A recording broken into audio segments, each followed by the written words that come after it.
Tonight on Newshour, a diplomatic rift deepens between Washington and Brasilia. President Donald Trump has imposed sweeping 50% tariffs on Brazilian imports and launched a formal investigation into its digital trade practices. The move follows his vocal defense of former Brazilian President Jair Bolsonaro, who faces trial over his role in the 2023 riots. Now, while the White House insists that the measures address unfair trade barriers, analysts see a political subtext, one that positions Trump as a global ally of a right-wing populist. In return, the Brazilian government, led by President Lula da Silva, has accused Washington of interference, warning of economic retaliation.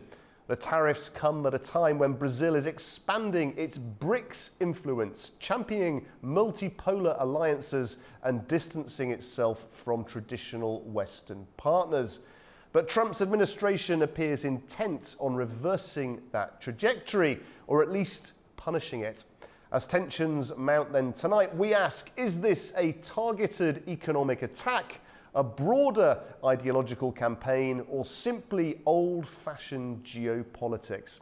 And what does it mean for Brazil's economy and the wider global south? But first, let's take a look at this report.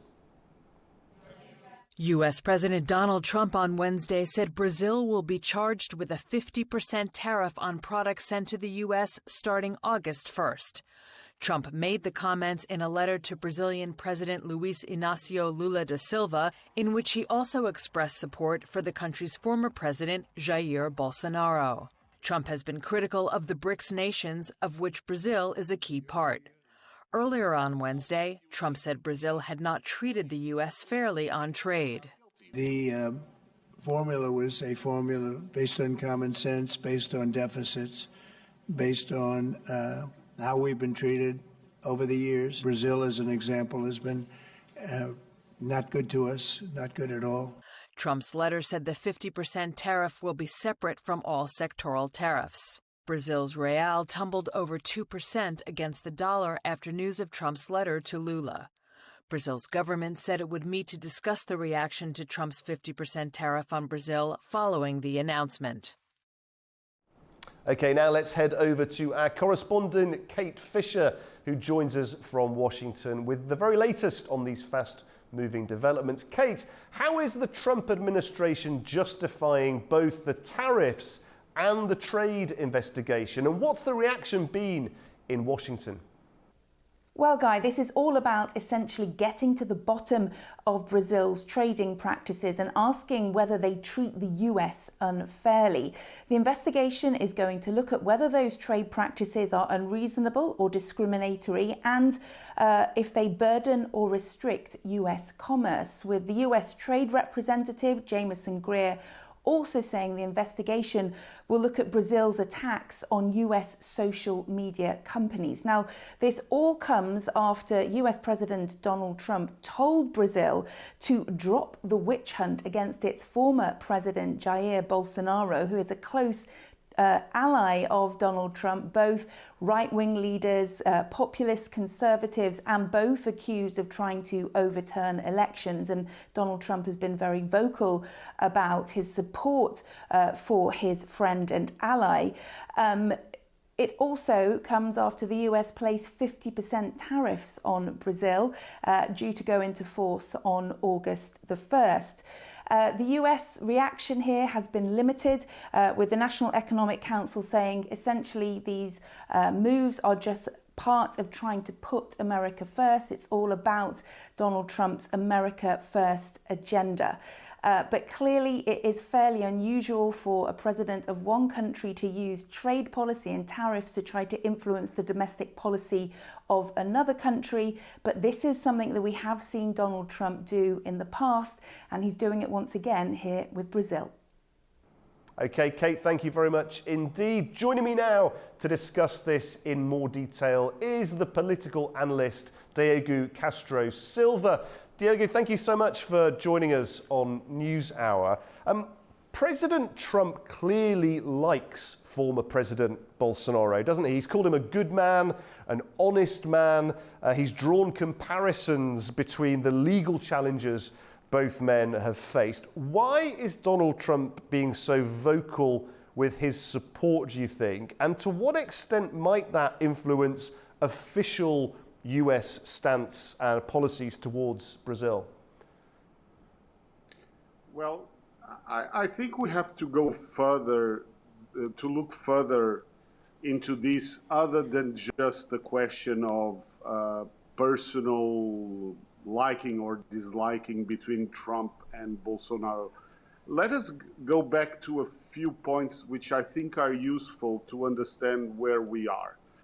First of all, Trump's coalition in the US has several elements. Two of them which are relevant to the current crisis are what I would describe as the nationalist wing, which is headed by Bannon, and a kind of the Silicon Valley tech bro wing, which had Elon Musk, but has Andreessen from Sequoia, has several people. These two wings have an interest on Brazil for different reasons. The Bannon wing looks at building what is called an international, I would call an international extreme right alliance. And in that sense, Bolsonaro is a useful ally.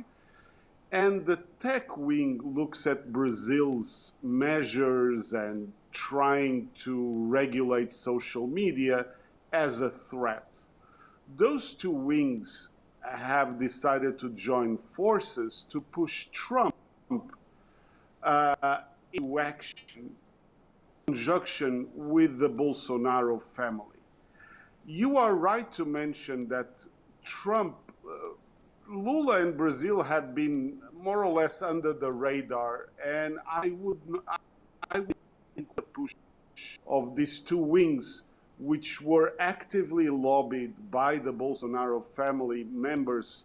Some of them are in the US and with very close proximity with especially Steve Bannon.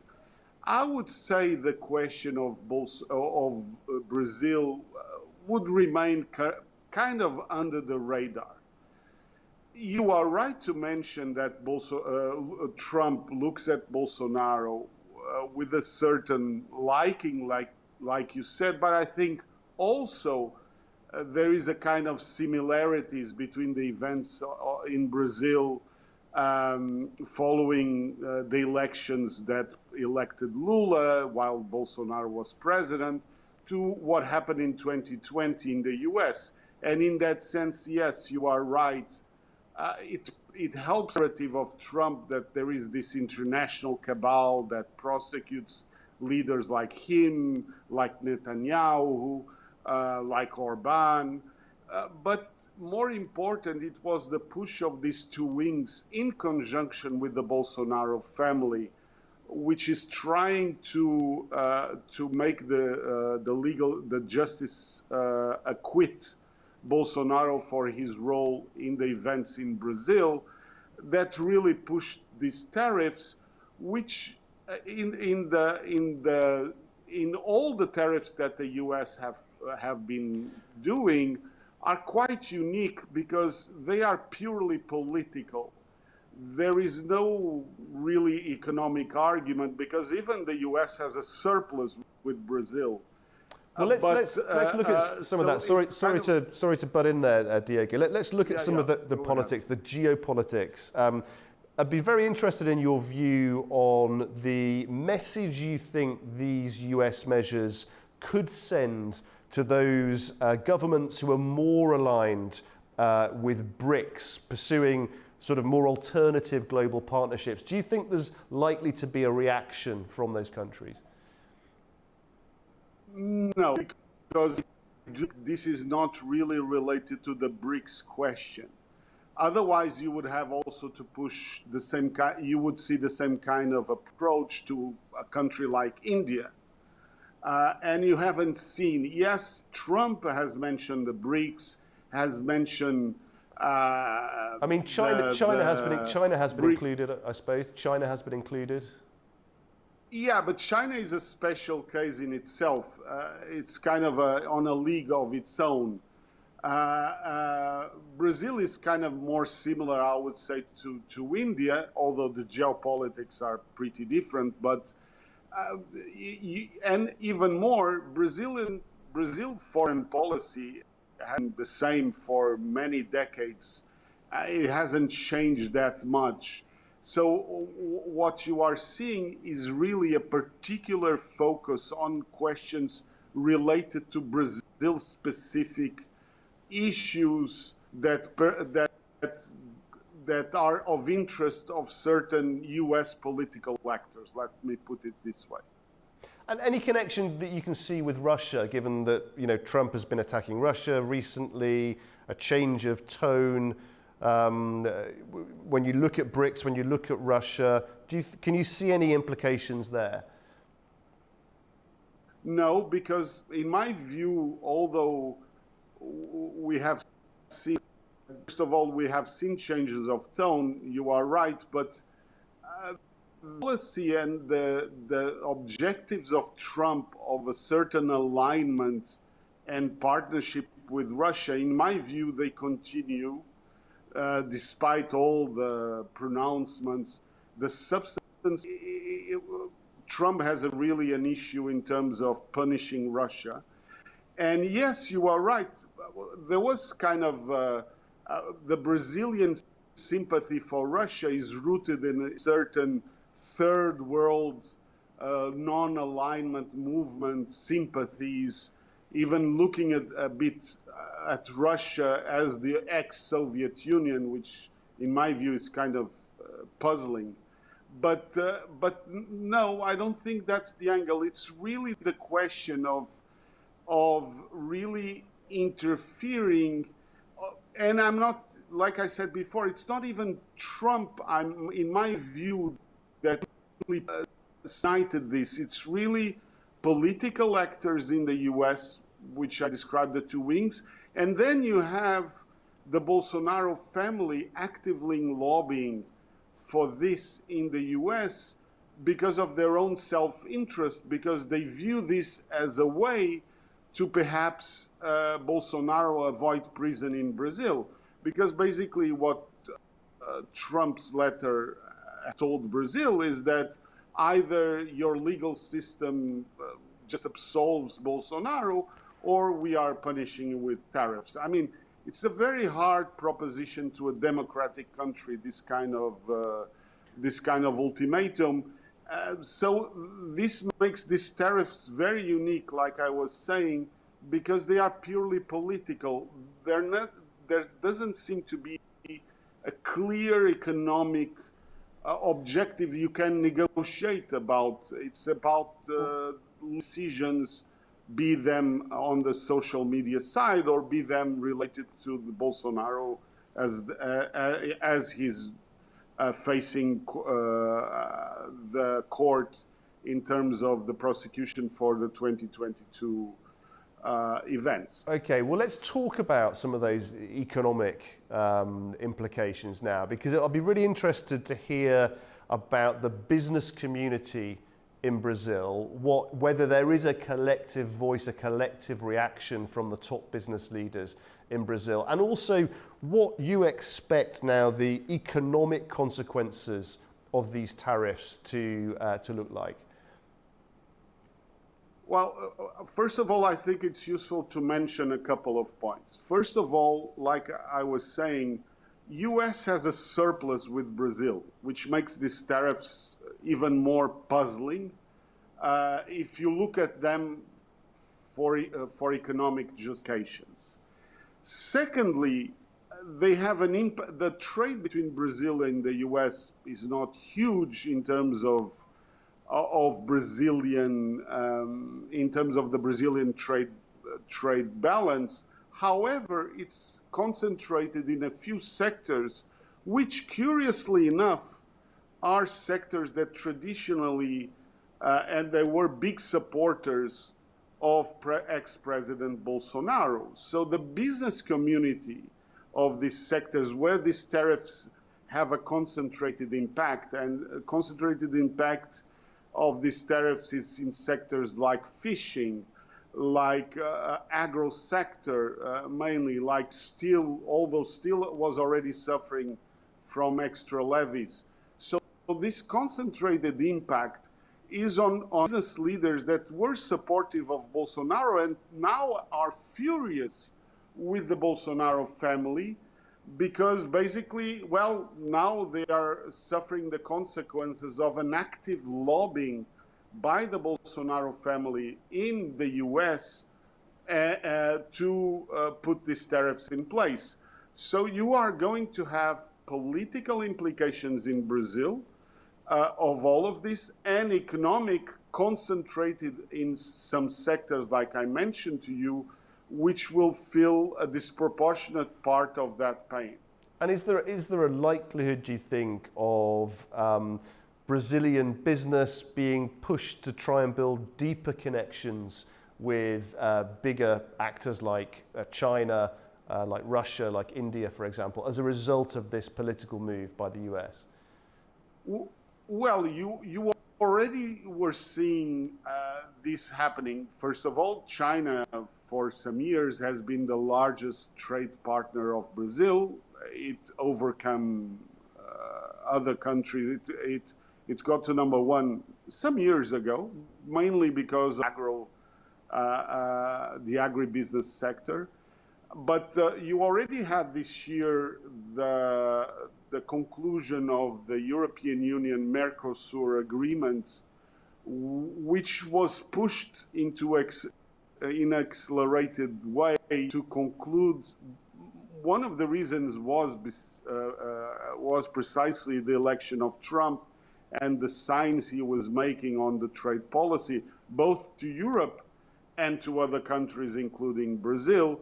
The trade with Russia is kind of not very significant. Brazil mainly has interest in fertilizers, for example, but other than that, I don't see much room to expand. India might be some place where they could look to expand. But of course, this was very unexpected the way, and in fact leaves the government in Brazil in a very tough spot, because one, they cannot negotiate. It's not clear what they are supposed to negotiate with the US, given that these were legal decisions from the judiciary. So it's another separate power from the government, which has its own dynamic, and it's accountable, and it sustains the rule of law in Brazil. So I'm not sure what there is to negotiate with the US.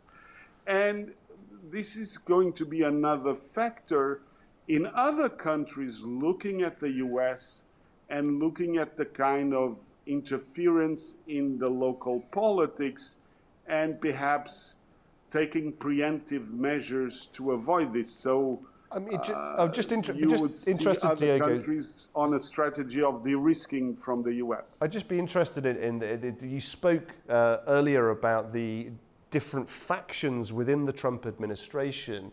Do you think there is evidence of a wider pattern here in dealings with Latin America? I mean, there was very strong support of Argentina. We've seen lots of love shown very publicly for Mr. Bolsonaro. Does it go deeper than that, though? Is there a strategy that you see in terms of those ideological connections across the region inside the Trump administration? Definitely. Trump itself, I think he looks at Latin America as kind of like he looks at all developing countries or emerging markets. It's kind of, he doesn't care much about this kind of regions, be it Latin America, Africa, Southeast Asia. But you are right that especially the faction connected with Steve Bannon, which is the more, I would say, ideological coherent, perhaps even, faction of the Trump coalition, they see the need to create this kind of an international alliance of like-minded regimes as a way also to help to push for change inside of the US. So they want to shape the international environment for US political reasons, because they feel that a different international environment will help them shape the US politics into a more nationalistic version of it.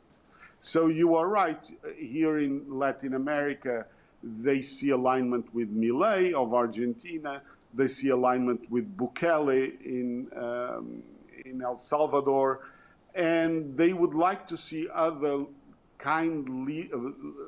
similar leaders emerge as this kind of alliance. The problem is this kind of interventions have the risk to backfire, like they did in Canada, where they pushed the Liberals to win an improbable election with Carney.